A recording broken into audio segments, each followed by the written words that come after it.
மயிலாடுதுறையில் கனமழையால் 2 வீடுகளின் சுவர் இடிந்து விழுந்து இருவர் படுகாயமடைந்துள்ளனர். அந்த காட்சிகளை பார்க்கலாம்.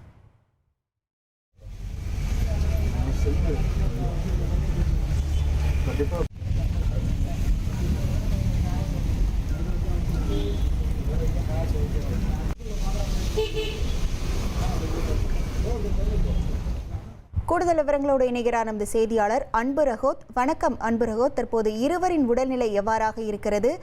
கனமழையால் மயிலாடுதுறையில் என்னென்ன முன்னெச்சரிக்கை நடவடிக்கையானது மேற்கொள்ளப்பட்டு வருகிறது? முழு விவரங்கள்.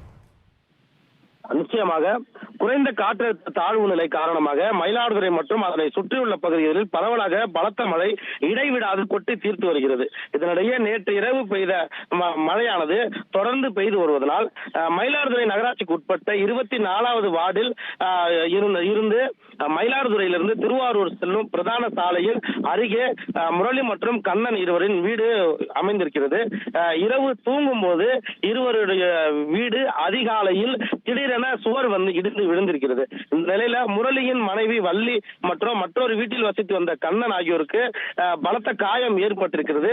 அவர்களை மீட்டு மயிலாடுதுறை அரசு தலைமை மருத்துவமனைக்கு சிகிச்சைக்காக அப்பகுதி மக்கள் அனுப்பி வைத்திருந்தனர். இந்த தகவல் அறிந்து அந்த பகுதிக்கு வந்த நகராட்சி சேர்மன் குண்டாமணி என்கிற செல்வராஜ் அதிகாரிகளுக்கு அறிவிப்பு ஒன்றை வழங்கி அந்த பகுதியில் மழைநீர் தேங்காமல் இருக்க வேண்டும் என்று கூறி அந்த பகுதி முழுவதும் மண்ணை கொட்டி தண்ணீர் ஏதுவாக ஓடும் வகையில் பாதை அமைத்து அப்பகுதியில் தண்ணீர் தேங்காத வண்ணம் சரி செய்தனர்.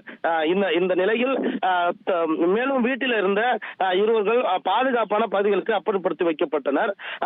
இந்த நிலையில மயிலாடுதுறை மாவட்டத்தில் தொடர்ந்து மழை பெய்து வருவதனால் பாதுகாப்பான பகுதிகளுக்கு பாதிக்கப்பட்டவர்களை அனுப்பும் சூழலில் மாவட்ட ஆட்சியர் தற்போது பணிகளை தொடர்ந்து செய்து வருகிறார்.